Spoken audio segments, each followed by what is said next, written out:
Today we're gonna see how many meals we can get out of a 1 kilogram bag of dried green lentils.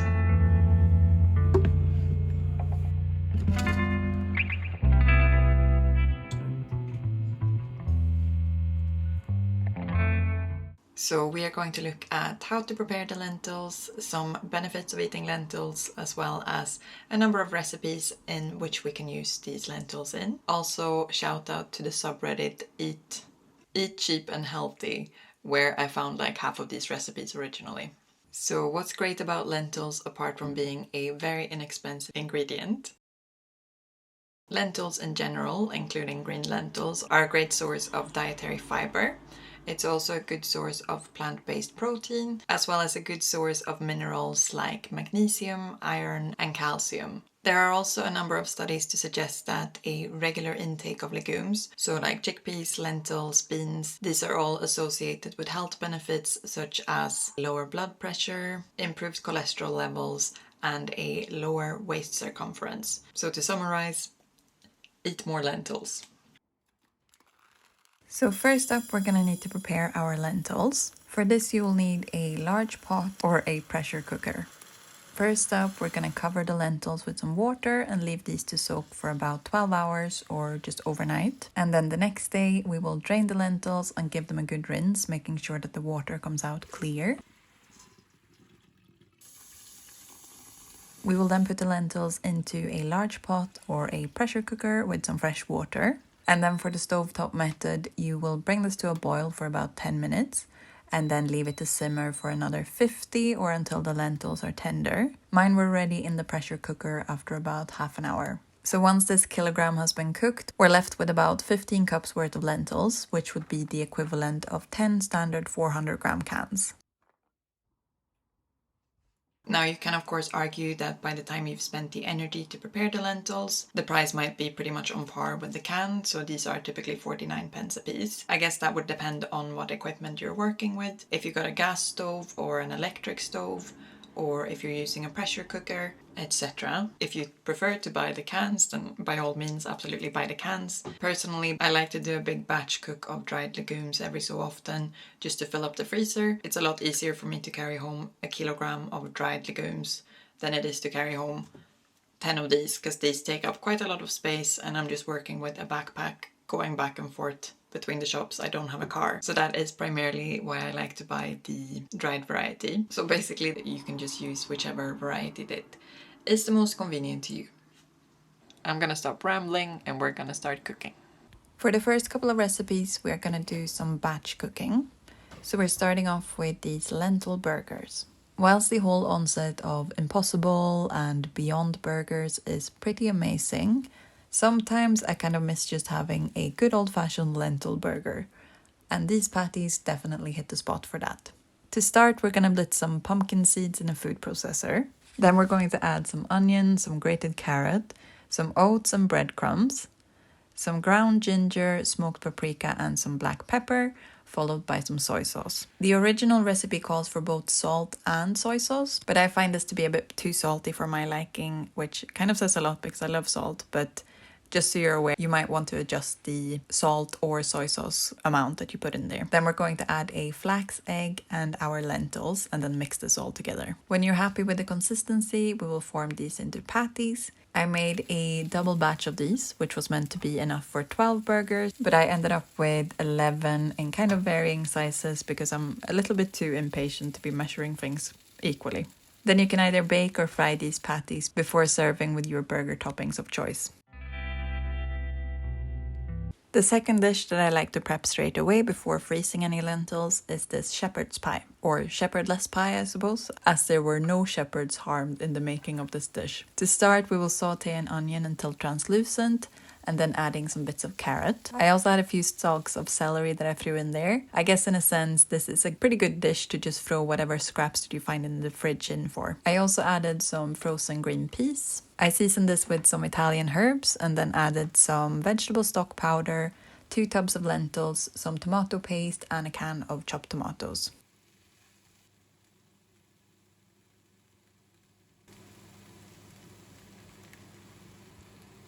And then to our boiled potatoes, I added vegan butter, a lot of salt and pepper, as well as a handful of basil that we're going to use in an upcoming recipe. So last time I made shepherd's pie was for my eating only British foods for a week challenge, where I decided to add some fresh herbs to the mash, and I thought it was really tasty. So from now on, I think I'll make all of my potato coverings herby ones. To assemble, we'll just pour the lentil mix into an oven-proof dish, even this out a little with a wooden spoon or a spatula, and then we'll add the mashed potatoes on top, and then sprinkle even more salt and pepper on top of this, and then we'll bake this in the oven for about 10 to 15 minutes. And this makes enough for another 6 portions.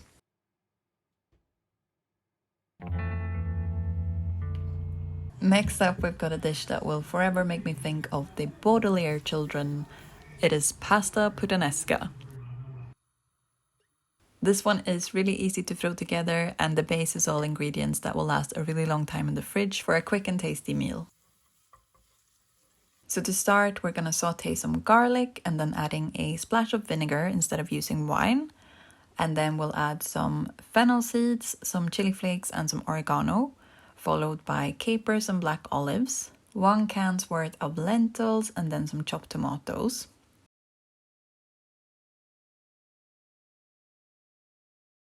We will leave this to bubble away for a couple of minutes and then add in some chopped basil and the optional step of some kale. When the kale has wilted a bit, we will add in our cooked pasta, give this all a quick stir, and then we are ready to serve. And this makes enough for another 4 portions of pasta.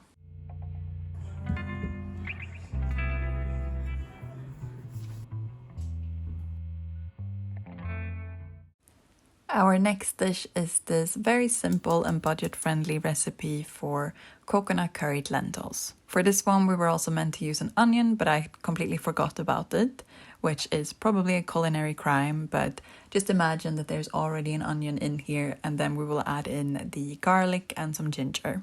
Once these are all sauteed, including the imaginary onion, we can add in either some curry powder or some curry paste. I opted for the latter as I've got a jar of Thai green curry paste to use up. And then we'll add in our lentils, some vegetable stock powder and a splash of water. Since I've already cooked the lentils, I'm adjusting the water content in most of these recipes, adding a lot less than what the recipe states since the lentils won't need it. So next up, we're adding a can of coconut milk followed by some spinach. We'll leave the spinach to wilt and then give everything a good mix, and then you can serve this with some rice, some fresh coriander and the optional addition of some cashew nuts or maybe some naan if you have them. I also like to add a drizzle of sriracha on top. Nearing the finish line, we've got this recipe for spiced lentils with roasted root veggies. So this one is absolutely perfect for this time of the year when we got root veggies in abundance. So I've simplified this a little bit compared to how the recipe is written, work smarter and all that. To start, I cut up some veggies. So I've got a mix of sweet potatoes, parsnips, carrots, a red onion, and some vacuum-packed beetroot. We're gonna cover these with some olive oil, some vinegar, I used balsamic, some salt, pepper, and a mix of herbs like rosemary and thyme. We'll give this all a good mix and then we'll pop it in the oven to roast for about 40 minutes on 200 degrees. Whilst the veggies were cooking, I started on the lentil part of this dish. So sauteing some garlic and a bit of olive oil, and then we'll add a mix of garlic powder, cumin, coriander, and allspice before adding our lentils and a splash of water. We'll leave this to marry for a couple of minutes and then add in some kale. And once it has wilted, we'll stir in some lemon juice. To assemble, we'll just add the roasted veggies on top of the lentil mix and serve with a splash of soy curd or tahini on top.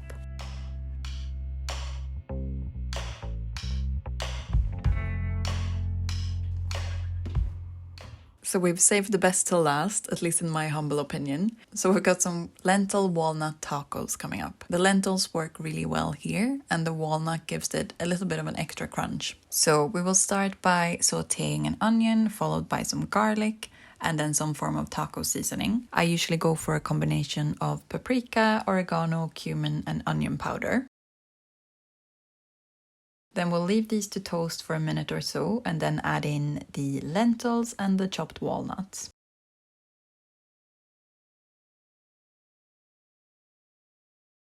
The recipe calls for vegetable stock, but I was all out, so instead I used the last of these OXO vegan chicken stock cubes. And finally we will add in some chopped tomatoes. I then left this to sit for a couple of hours to allow the mixture to thicken a bit. Meanwhile, I made a quick salsa to go with it, combining some cherry tomatoes, some fresh coriander, a bit of red onion, some bits of jalapenos, and then some salt and lime juice. Before serving, I also crumbled some tortilla chips into the mix, a trick that I've seen Derek Sarno doing, and it looks really yummy, so why not? And then we'll just spread some of this lentil mixture over one half of a tortilla wrap, sprinkle some cheese on top and then fold it over, and then repeat with however many tortillas that you'd like. We will then add these to a hot pan with a bit of oil. I also brushed a bit of oil on top of the tortillas on the other side so that they would be ready when we're flipping them over.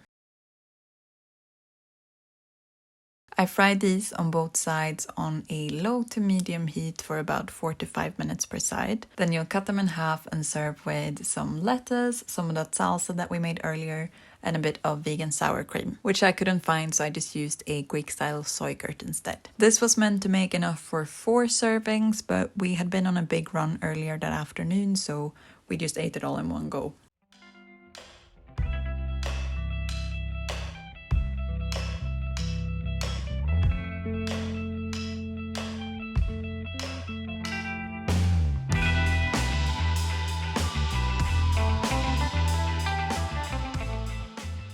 So that was 1 kilogram of dried green lentils, and we ended up with 31 servings of food.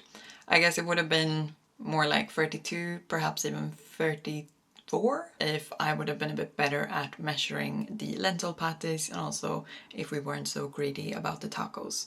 But still, like, a decent amount of meals. If you've got any suggestions for other legumes you would want to see as part of this series, please drop a comment down below. Finally, if you've enjoyed this video, please feel free to give it a like.